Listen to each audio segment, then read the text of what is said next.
Muy bien, y vamos con una información de economía, porque en el periodo de septiembre-noviembre, en ese trimestre del año pasado, claro, ya 2018, el desempleo llegó a un 6,8%, creciendo 6,3 puntos porcentuales en comparación al mismo trimestre del año 2017. Durante el mismo periodo, por ejemplo, el total de desocupados subió 0,5%. Y para hablar más del actual escenario laboral, nos acompaña Cristian Echeverría, director del Centro de Estudios en Economía y Negocios de la Facultad de Economía y Negocios de la Universidad del Desarrollo. Cristian, ¿qué tal? ¿Cómo estás? Muy buenos días.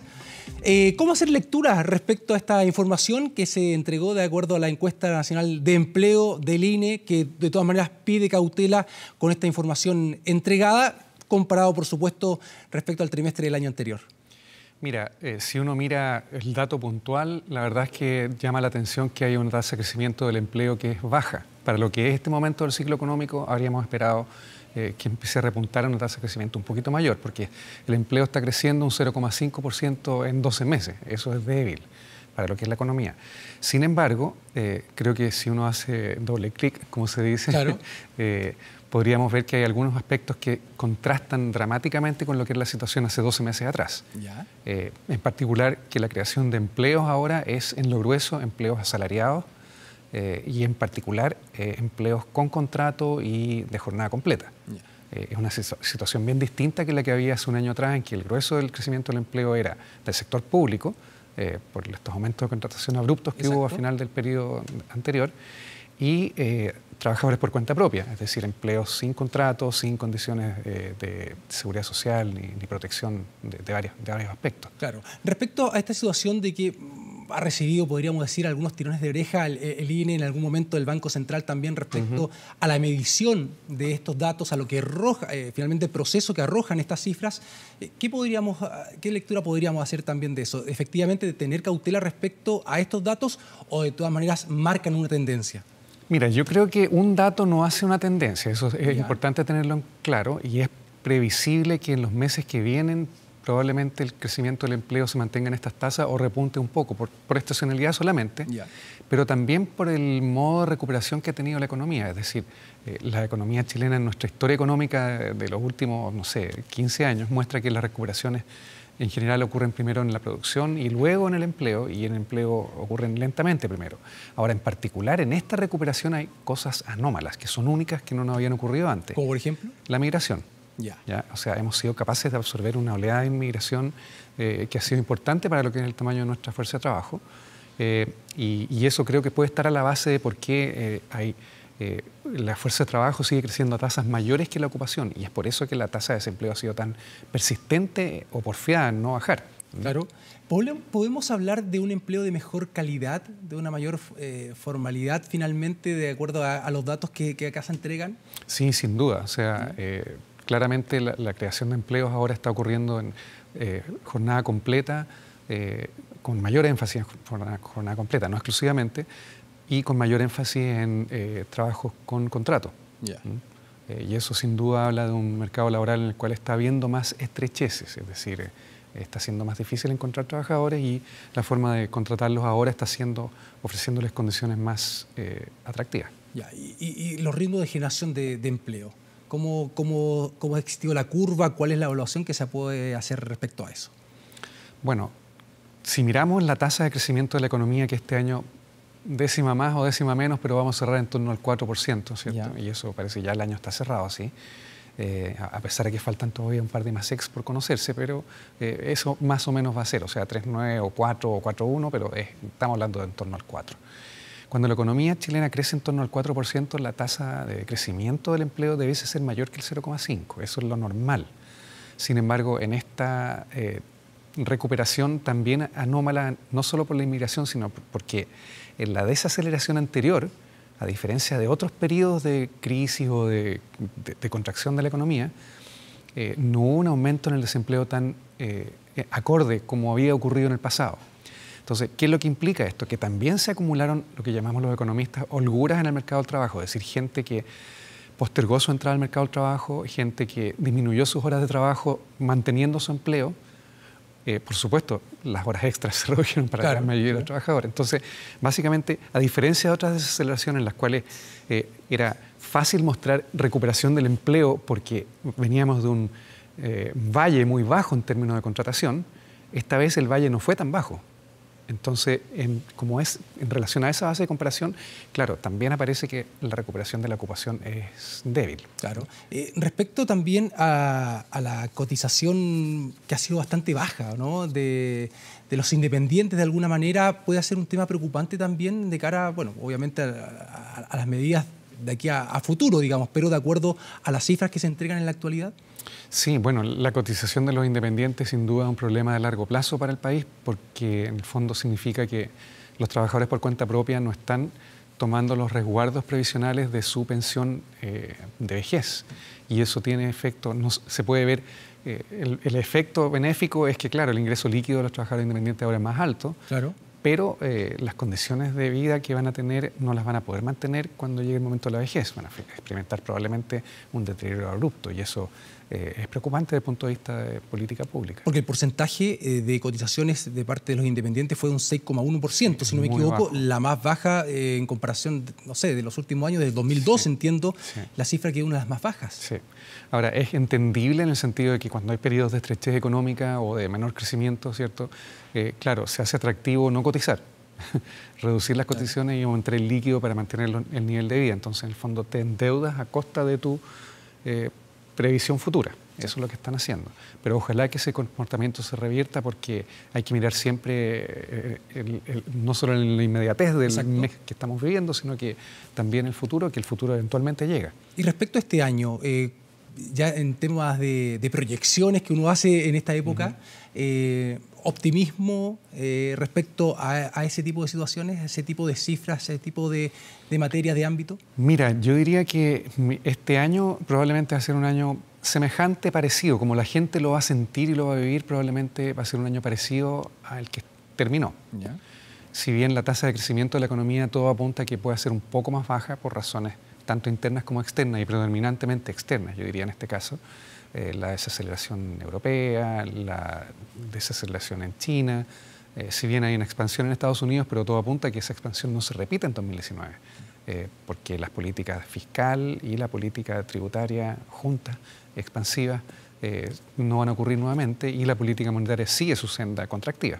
Entonces, este año que viene, 2019, que está empezando ya, debería ser, si bien de menor crecimiento económico, sin embargo, la recuperación del mercado del trabajo debiese continuar gradual y lentamente. Entonces, en el fondo, la gente debiese sentir una situación económica semejante o levemente mejor a la que hemos vivido en el año pasado. El escenario actual de Brasil, ¿en qué podría repercutir a nuestro país? Obviamente con la presidencia ahora donde asumió Jair Bolsonaro. Bueno, la nueva presidencia sin duda imprime una dosis de gobernabilidad a Brasil que no tenía en un buen tiempo. Yo creo que ese es el voto que hizo el pueblo brasileño. Y eso sin duda es una buena noticia, independientemente de las políticas que vaya a adoptar en detalle, pero es una buena noticia de gobernabilidad. ¿Por qué razón? Porque un país que ha estado básicamente en una crisis continua en los últimos 10 años, tiene esperanza hoy de retomar una senda, un camino más pro mercado, más pro crecimiento, más pro productividad y una visión de largo plazo del país. Y eso ha sido celebrado por los mercados, por los inversionistas internacionales y ha generado un repunte de actividad que probablemente se va a sentir. Ahora, Brasil es una economía 8 veces el tamaño de la nuestra. Claro. y Argentina depende mucho de la economía brasileña y Argentina es una economía 2,5 veces el tamaño de la nuestra. O sea, lo que pasa con Brasil nos afecta a nosotros sin duda, porque mal que mal tenemos vínculos comerciales con el Cono Sur de un 20% de nuestro comercio exterior. Por eso la pregunta, ¿qué repercusiones podría tener eso para nuestro país dentro de ese escenario que estamos viviendo actualmente?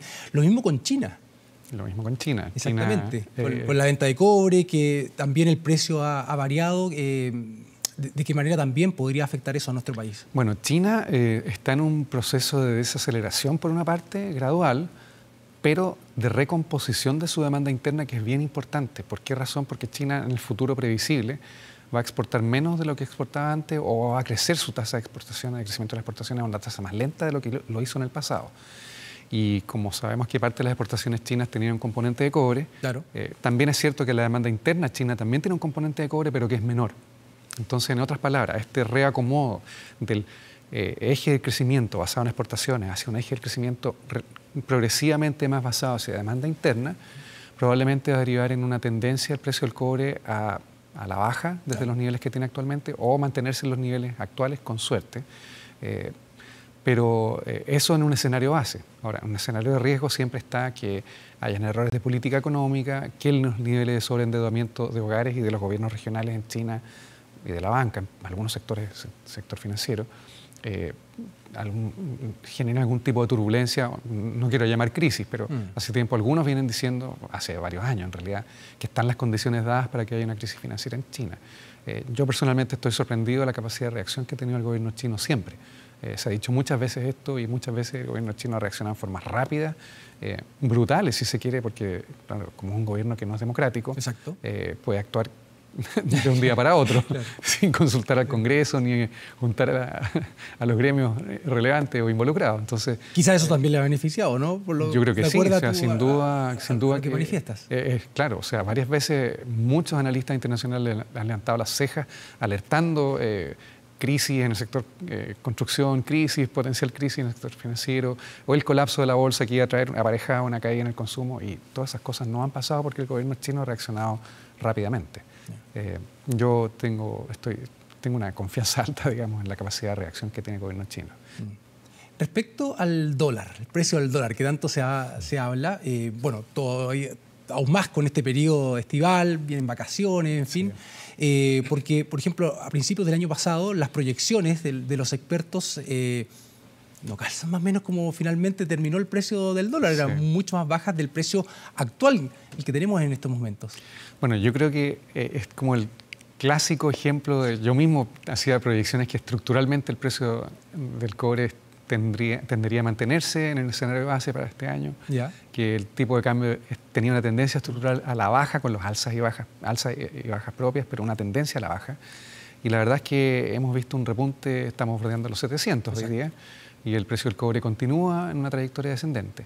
¿Qué es lo que ocurrió? Bueno, que algunos escenarios de riesgo se están materializando, es decir, lo que antes se preveía con alguna probabilidad ahora están ya arriba de la mesa, es decir, que la economía europea se desacelerara más allá y más rápidamente de lo que pensamos. Eso está ocurriendo. Lo mismo con la tasa de desaceleración de la economía china y los efectos de la guerra comercial. O sea, la verdad es que 6 meses atrás todo el mundo decía o veíamos que era lo más probable que se llegara a un acuerdo porque una guerra comercial afecta adversamente a los dos involucrados. Exacto. Bueno, y aquí estamos. No hay ni un retroceso, al revés. Amenazas recíprocas crecientes y yo no me muevo y tú tampoco. Entonces, los escenarios base cambian. Ahora que ya los riesgos se concretizan y se convierten en realidad, esos son parte de un nuevo escenario base que es más adverso que lo que veíamos como escenario base hace 6 meses atrás. Ahora, y este escenario base más adverso significa básicamente que nuestra moneda se deprecia, que el cobre cae de valor en los niveles a nivel internacional y que el valor del dólar sube a nivel global. Exactamente. Justo para allá mi pregunta. ¿Podríamos superar, no sé, en un periodo del próximo trimestre los 700 pesos del dólar? O sea, no es descartable, tiene una probabilidad discreta significativamente mayor que 0, por decirlo así. O sea, no sé qué probabilidad podría asignarle, pero no es descartable, es completamente factible y posible que el tipo de cambio supere los 700 y volviera a niveles puntualmente más altos de 710 o 720, dependiendo de cómo recrudezca esta guerra comercial y cómo se vayan materializando riesgos en Europa y en China, que son las dos fuentes principales de riesgo para nosotros en este momento. Y en eso, de lo didáctico para quienes nos ven y escuchan en estos momentos, ¿en qué tanto nos afectaría, digamos, con esa situación?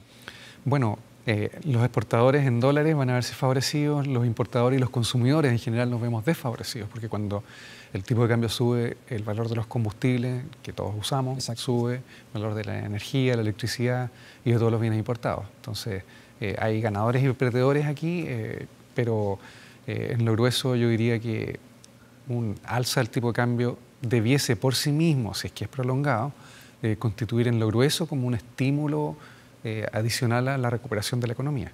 ¿Por qué razón? Porque un mayor tipo de cambio favorece las exportaciones en general. Claro. O sea, Por ese lado. Ese es el aspecto positivo, si es que se mantiene por un tiempo. Muy bien, perfecto. Cristian, queremos agradecerte la presencia, por haber conversado gracias, este día, ya 2 de enero, iniciando, por supuesto, y feliz este año año, 2019 y mucho éxito. Gracias.